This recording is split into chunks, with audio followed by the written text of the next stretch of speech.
साथियों नमस्कार। सीटेट का जो प्रीवियस ईयर का पेपर है, आप सभी जानते होंगे कि 15 मिनट का शो हमारा चल रहा है और हम लगातार जो है 8 फरवरी को जो सीटेट की आप सभी की परीक्षा आयोजित होने वाली है, उसी 8 फरवरी को मद्देनजर रखते हुए हम सीटेट का संपूर्ण इतिहास का प्रीवियस ईयर का प्रश्न जो है आपको रिवाइज करवा रहे हैं। मात्र 15 मिनट के अंदर हम 30 महत्वपूर्ण जो है जो प्रीवियस ईयर के प्रश्न है, जो बार बार सीटेट में पूछे गए प्रश्न है, उनका क्या कराएंगे, रिवीजन कराएंगे। सभी लोग वीडियो को लास्ट तक जरूर देखिएगा और यह सेशन बहुत फायदेमंद होने वाला है।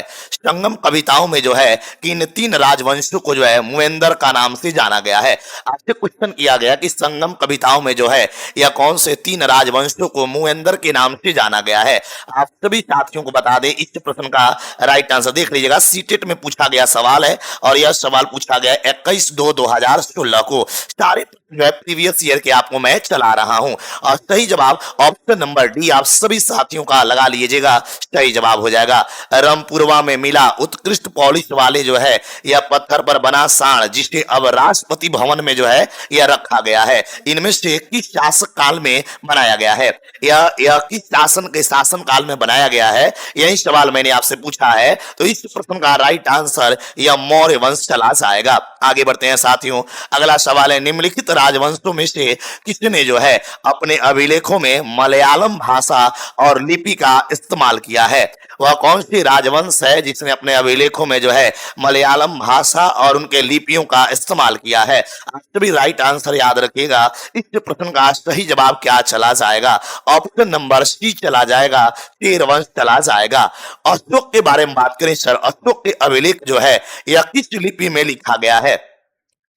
आप सभी को राइट आंसर लगाना है कि अशोक ने जो अभिलेख बनवाया है वह अभिलेख मूल रूप से किस लिपि में लिखा गया है। और आप सभी साथियों का सही जवाब जो है यह राइट आंसर क्या चला जाएगा? तो इस प्रश्न का सही जवाब जो है ब्राह्मी लिपि चला जाएगा।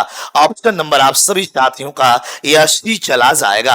आगे बढ़ते हैं, एलोरा की गुफा का भित्ति चित्र जिसमें अगर बात करें विष्णु को नरसिंह अर्थात पुरुष सिंह के रूप में जो है दिखाया गया है, यह किस काल की चित्र है? यह पूछा गया है एलोरा में जो चित्र बनाया गया है यह कौन से काल में यह चित्र बनाया गया है? और आप सभी राइट आंसर लगाएंगे। इस प्रश्न का सही जवाब जो है यह चला जाएगा राष्ट्रकूट वंश में यह चित्र बनाया गया, राष्ट्रकूट वंश के शासन काल में यह चित्र बनाया गया है। आगे बढ़िएगा, चोल अभिलेख में उल्लेखित जो है इन शब्दों को देखिए और सही क्रम में सजाना है। आपको पूछा गया वेलन वगाई, वेलन वगाई क्या है, ध्यान देना है, या देवदान क्या है, ध्यान देना है, या पलिचंदनम क्या है, ध्यान देना है, या शाला भोग क्या है। आप सभी को राइट आंसर लगाना है। इस प्रश्न का सही जवाब जो है क्या चला जाएगा?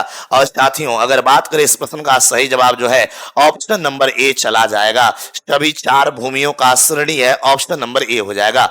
अगला सवाल, यह गुप्त काल के प्रथम जो है कुलिक शब्द का अर्थ क्या है? आपसे क्वेश्चन किया गया है यह गुप्त काल में जो है कुलिक शब्द का मतलब क्या है? आप सभी राइट आंसर लगाएंगे। यह गुप्त काल में जो है कुलिक शब्द का मतलब क्या है? देखिए इस प्रश्न का सही जवाब जो है यह ऑप्शन नंबर डी हो जाएगा, यानी मुख्य शिल्पकार हो जाएगा। ऑप्शन नंबर आप सभी का डी चला जाएगा। आगे बढ़िएगा, अगला सवाल निम्नलिखित में से पूछा गया है किस स्थान पर जो है अशोक की अभिलेख जो है यह ग्रीक और अरमाइक भाषाओं में पाया गया है? वह भारत के अंदर या भारत के बाहर अगर बात करें वह कौन सा स्थान है जहां पर अशोक के अभिलेख जो है यह ग्रीक और अरमाइक भाषाओं में पाया गया है? आप सभी का राइट आंसर क्या चला जाएगा? सही जवाब जो है इस प्रश्न का क्या हो जाएगा? ऑप्शन नंबर ए चला जाएगा, कंधार राइट आंसर लगा लीजिएगा, ऑप्शन नंबर ए हो जाएगा। आगे बढ़िएगा, कुषाणों ने किन निम्नलिखित शक्तिशाली जो है केंद्रों से शासन किया था? यह कुषाण वंश के राजाओं ने जो है यह किन क्षेत्रों में अपना साम्राज्य बनाया था, यह किन क्षेत्रों से अपना शासन को चलाया था? यह सवाल आप सभी से किया गया है। राइट आंसर क्या चला जाएगा? और इस प्रश्न का सही जवाब जो है ऑप्शन नंबर आप सभी का बी चला जाएगा, यानी पेशावर और मथुरा चला जाएगा। आगे बढ़िएगा, अगला सवाल है कि निम्नलिखित में से कौन सा प्राचीन जो है यह भारतीय काल को जो है समझने का यह प्राथमिक स्रोत है? अगर बात करें सर इनमें से पूछा गया है कौन सा प्राचीन भारतीय काल को जो है यह समझने का प्राथमिक स्रोत है, और आप सभी राइट आंसर याद रखिएगा। इस प्रश्न का सही जवाब जो है यह ऑप्शन नंबर बी चला जाएगा, समुद्रगुप्त का प्रयाग प्रशस्ति स्तंभ लेख राइट आंसर। आगे बढ़िएगा, समुद्रगुप्त को जो है किस वाद्य यंत्र को जो है यह बजाते हुए सिक्कों पर दिखाया गया है। आप सभी जानते होंगे कि समुद्रगुप्त जो है यह गुप्त वंश का बहुत महान राजा है, और यह कौन सा वाद्य यंत्र बजाने में माहिर था, यह प्रश्न बहुत बार पूछा जाता है, याद कर जाना है। इस प्रश्न का राइट आंसर बीड़ा बजाने में जो है यह बहुत ज्यादा माहिर था। आगे बढ़िएगा, धर्म के विषय में समझ बनाने के लिए जो है यह किस प्राथमिक स्रोत का जो है यह संदर्भ लिया जाना चाहिए। आप सभी जानते होंगे कि धर्म के विषय में जो है यह प्राथमिक स्रोत बनाने के लिए जो है यह किस संदर्भ में जो है विषय लेना चाहिए, और इस प्रश्न का सही जवाब जो है ऑप्शन नंबर, बहुत सारे लोगों का गलत आंसर भी आ रहा है, सही जवाब ऑप्शन नंबर ए चला जाएगा, अशोक का शिलालेख राइट आंसर। आगे बढ़िएगा, आप भारतीय उपमहाद्वीप के जो है प्रथम साम्राज्य पर परियोजना कार्य के लिए छात्रों को जो है या किस साम्राज्य के विषय में जानकारी एकत्रित करने के लिए कहेंगे।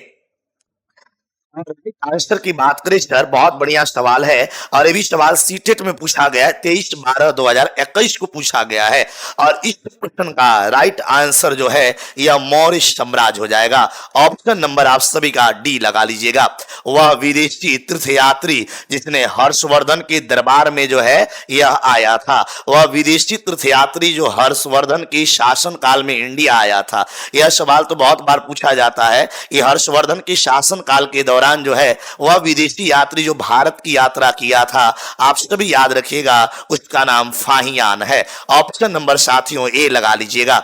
आगे बढ़िएगा, इतिहास के एक शिक्षक अपने छात्रों को जो है सम्राट अशोक के धर्म के बारे में पढ़ाना चाहते हैं, निम्नलिखित में से कौन सा स्रोत इसके लिए प्राथमिक स्रोत होगा।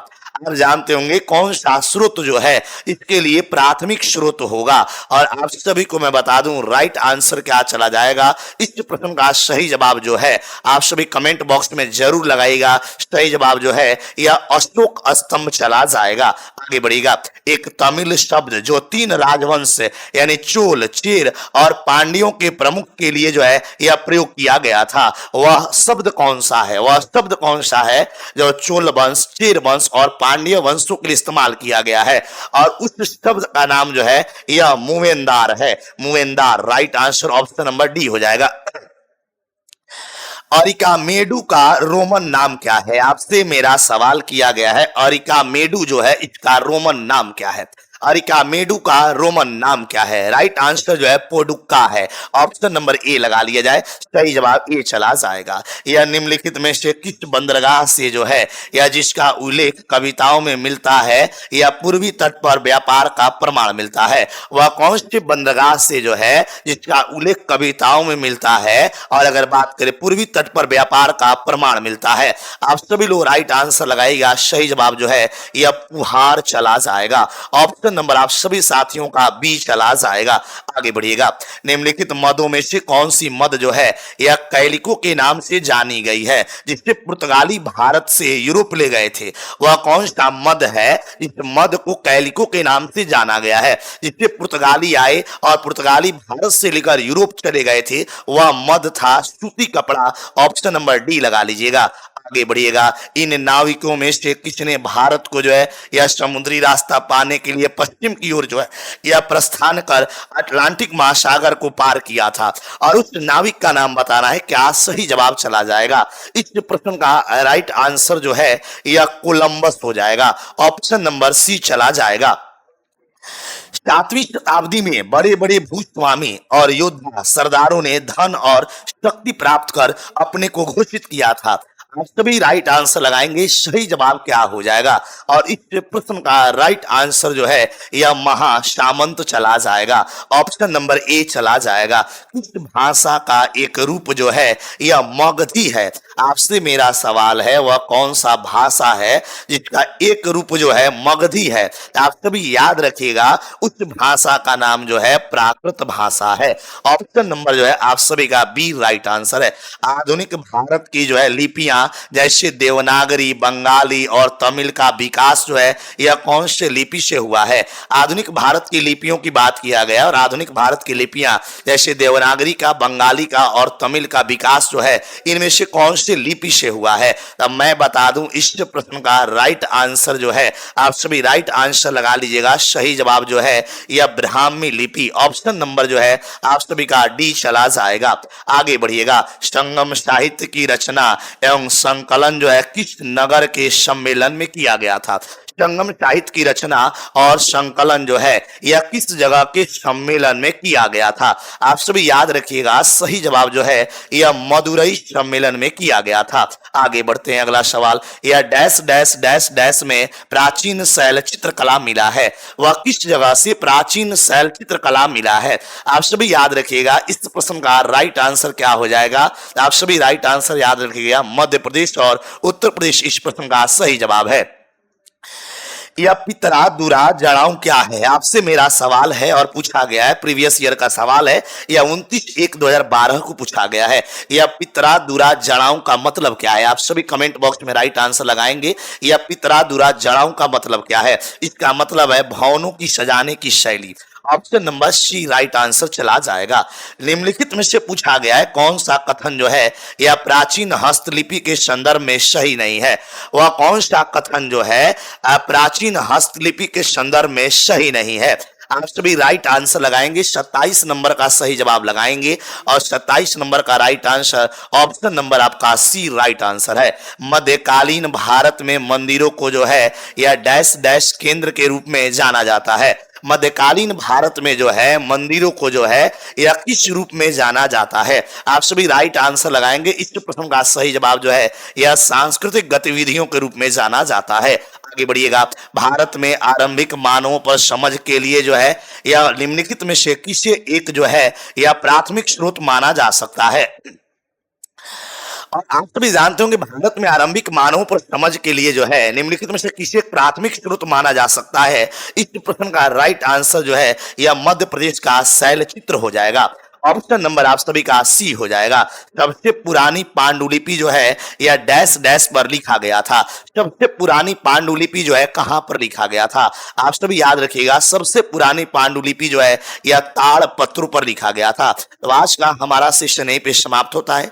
यह वीडियो अगर आप सभी को अच्छा लगेगा तो जरूर गुरुजी के लिए एक कमेंट हमें इस वीडियो पर जरूर करके बताइएगा। आप सभी को बहुत बहुत धन्यवाद और ज्यादा से ज्यादा बच्चों तक वीडियो पहुंचाइएगा। चाहे वो किसी भी परीक्षा की तैयारी करें, उनके लिए वीडियो बहुत लाभदायक होने वाला है। और सीटेट वाले और इसके अलावा जो भी परीक्षा की तैयारी करने वाले छात्र हैं वो जरूर इस वीडियो को देखिएगा। और अगर एक क्लास आपको अच्छा लगा हो तो जरूर इस वीडियो के कमेंट बॉक्स में अपना प्यारा कमेंट करके बताइएगा। जय हिंद।